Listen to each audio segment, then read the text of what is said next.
eu expliquei para vocês, quando as primeiras tribos humanas começaram a virar sedentárias, elas ainda tinham uma forma de vida bem simples. Era uma tribo, tinha um lugar fixo para morar perto da água, perto dos morros, só que não tinha muitas leis. Tinha alguém que mandava, mas não tinha grandes leis, muitas regras, isso não existia.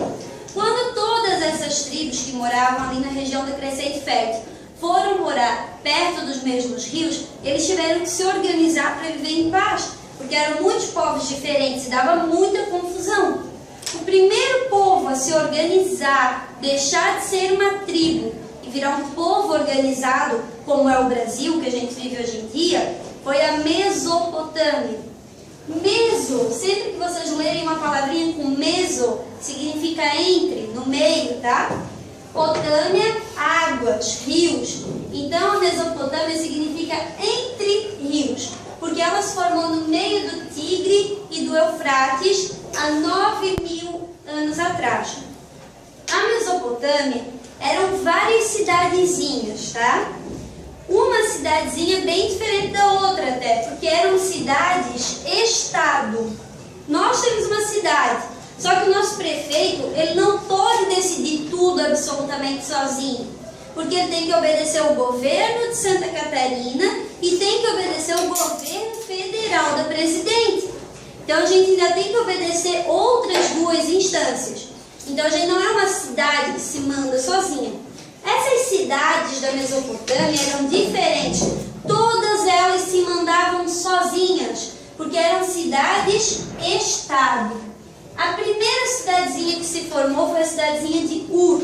Depois vem Uruk e outras cidades tão antigas quanto Ur, com mais ou menos 8.000 anos atrás. Uma cidade-estado, ela é comandada por um rei. Então ele é rei. Aqui dentro ele decide tudo como ele achar melhor. Toda a cidade da Mesopotâmia era cercada por uma muralha. Muralha é um muro gigante, com 4, 6 metros de largura, 18, 20 de altura. É muito grande. Para que serve uma muralha? Para se defender. Eram poucas terras. Se um povo tivesse grande demais, ele tinha que invadir a terra do outro para ter mais espaço. Então eles tinham que se cercar com uma muralha para se proteger de uma invasão. Assim, se um povo tivesse vindo atacar, eles já viam e já iam se preparando aqui dentro. O que toda a cidade da Mesopotâmia tinha? Elas tinham tudo isso que eu botei aqui dentro para vocês. Isso aqui é como se fosse um esquema de tudo que tinha numa cidade da Mesopotâmia. Primeira coisa, toda a cidade da Mesopotâmia tinha um templo, uma igreja. Esses templos eles tinham um nome meio estranho, eles se chamavam zigurates. Os zigurates eram igrejas construídas de barro, porque na Mesopotâmia não tinha pedra. É um lugar que não tem pedra, é um barro vermelho bem soltinho.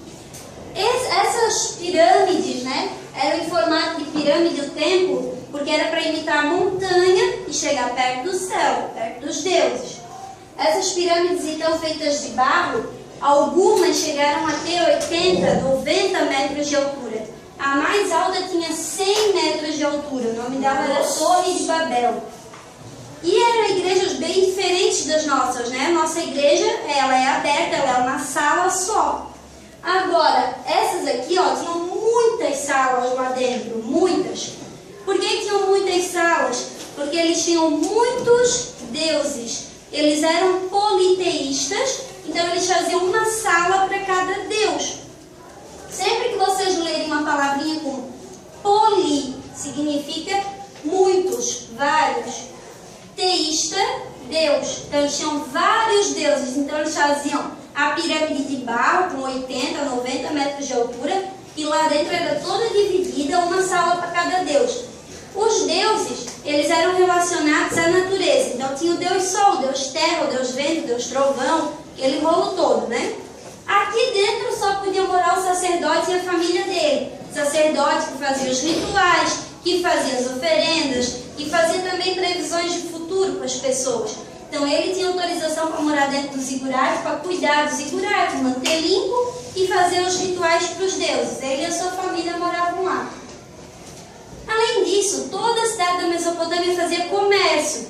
faziam um comércio entre eles aqui dentro, faziam um comércio com outras cidades ao redor, faziam um comércio até com outros povos diferentes. E a vantagem que eles tinham no comércio era dos produtos que na época ninguém conseguia fazer e eles conseguiam, que eram produtos de ferro, como enxadas, alicates, pregos, panelas, que ninguém sabia derreter ferro ainda, só eles, ou perfume, que foram eles que inventaram, certo? Outra coisa que eles inventaram é um relógio de sol. Vocês já viram um relógio de sol? Sim. Eu já. Acho que a maioria não, né? É muito show. Vou explicar. O relógio de sol era uma roda com um buraquinho no meio, só que ele era de pedra e era gigante, geralmente tinha uns 4 metros de largura. Então imagina a nossa sala aqui, com uma pedra redonda no centro, enorme, e no meio eles colocavam um pininho. Podia ser de ferro, de pedra, de madeira, tanto faz. O pininho ele só servia para fazer o que eu esqueci o nome. O ponteiro. Só que só existia o ponteiro da hora. Então como é que acontecia? Eles botavam lá a pedra e o pino no meio, certo? O sol ia nascendo, daqui para lá, né? Então o sol ia nascendo e a sombra ia se formando. Uma, duas, conforme o sol ia vindo, a sombra ia mais para o lado. Quando chegava no meio-dia, o que acontecia? Não tinha sombra, então eles sabiam que era meio-dia, porque o sol estava exatamente em cima da terra. Depois continuava, o sol ia descendo, 1, 2, 3, 4, 5, 6, porque a sombra ia se mexendo, porque o sol estava se mexendo. Então só tinha um ponteiro da hora, mas já era de 24 horas e era um sistema bem eficiente. Só que o problema não funciona. A gente ainda conta as horas igual aos mesopotâmicos. Eles contavam a hora com 60 minutos, certo? Como que eles contavam 60? Eles usavam os 4 dedos da mão e contavam cada parte do dedo. Então a gente tem 3, né? Então ficava 1, 2, 3, 4, 5, 6, 7, 8, 9, 10, 11, 12. 12, então 12. Aí continuava. 1, 2, 3, 4, 5, 6, 7, 8, 9, 10, 11, 12. 12 mais 12, 24, certo? Então eles iam contando 12, 24, até dar 60, certo? Outra coisa que eles inventaram foi o calendário. Ele era igual ao relógio, era uma pedra gigante colocada no centro da cidade. Eles dividiam esse calendário em 12 meses, 12 meses de 4 semanas, cada semana com 7 dias. Por que eles tinham 7 dias? Porque eles estudavam astrologia, astronomia. Eles construíam centros astronômicos, onde eles faziam janelinhas perfeitinhas num teto redondo para conseguir observar o céu. E nessa de observar o céu, de estudando astrologia e astronomia, eles descobriram 5 planetas, mais o Sol e a Lua. Por isso que tem 7 dias na semana. Um dia de Júpiter, um dia de Marte, um dia de Vênus, um dia de Saturno, um dia de Mercúrio, um dia do Sol e um dia da Lua. E isso a gente também copiou deles, a gente continua com 7 dias por semana. Além da ciência da astrologia, eles também praticavam a ciência da matemática. Foram os primeiros a fazer a matemática, somar, subtrair, multiplicar, dividir, o que é extremamente importante. A matemática facilita muito, dá pra gente saber o que a gente tem, dá pra saber o que a gente perdeu, dá pra saber o que a gente tem que pagar. Então a matemática é fundamental para qualquer povo.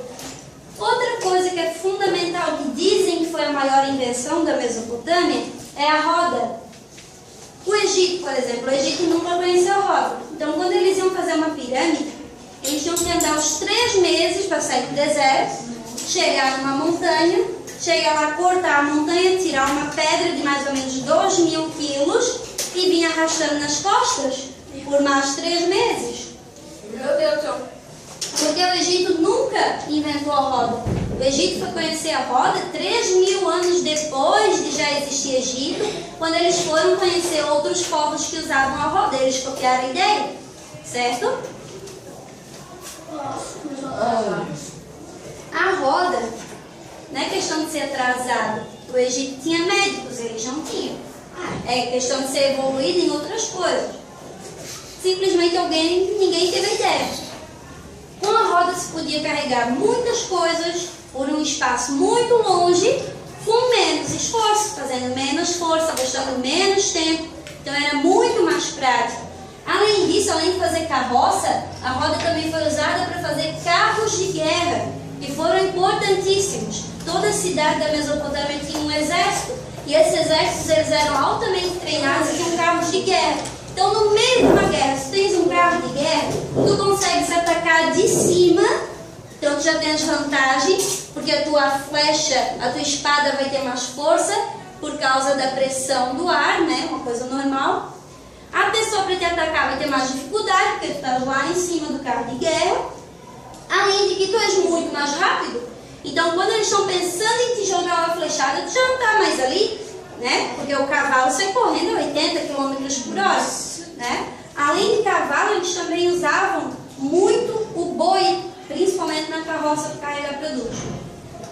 Outra invenção importantíssima da Mesopotâmia foi a escrita. Eles inventaram a escrita, só que eles escreviam em plaquinha de argila. Faziam uma argila quadradinha, pegavam um preguinho, que eles chamavam de cunha, porque não é um prego de metal, é um prego de madeira, daí é cunha. E escrevia, fazia os símbolozinhos.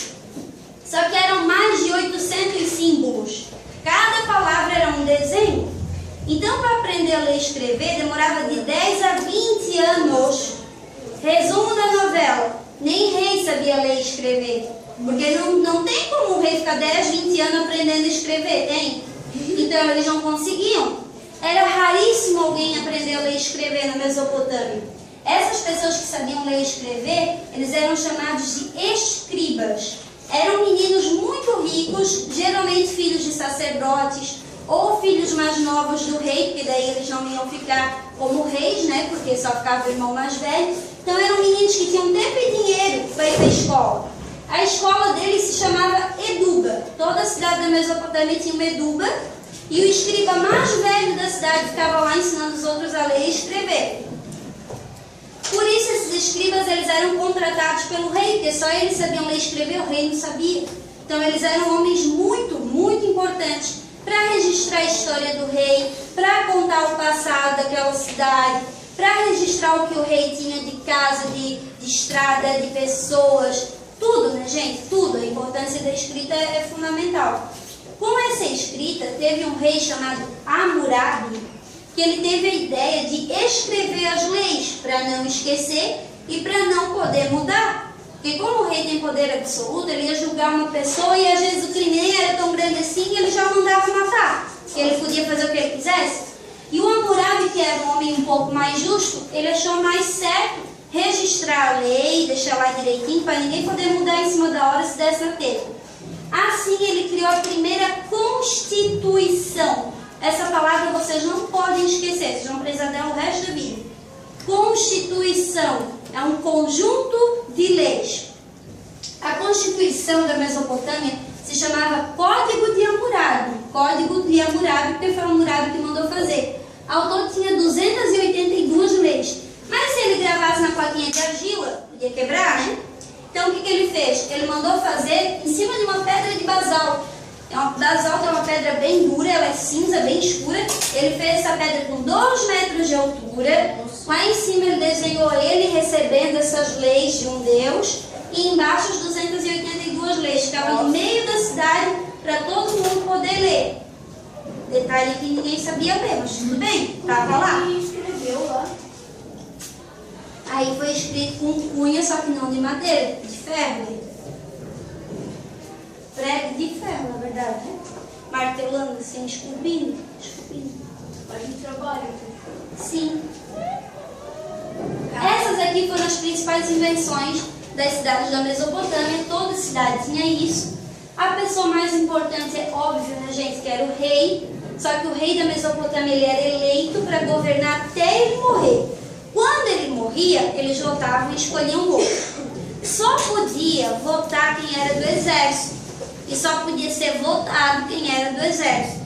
Então o exército se reunia e escolhia um para ser o rei. Ele morria, ele se reunia e escolhia o outro. Depois do rei, a pessoa mais importante são os escribas, que sabem ler e escrever. Ali, junto com os escribas, vem os sacerdotes, também eram muito importantes, porque eles eram muito religiosos. Depois vem as pessoas de outras profissões, né? Os comerciantes, que vendiam produtos, os artesãos, que faziam produtos, os agricultores, que plantavam comida. E por último, lógico, os escravos. Não confundam com aquele escravo negro que apanha de chicote. Não tem nada a ver.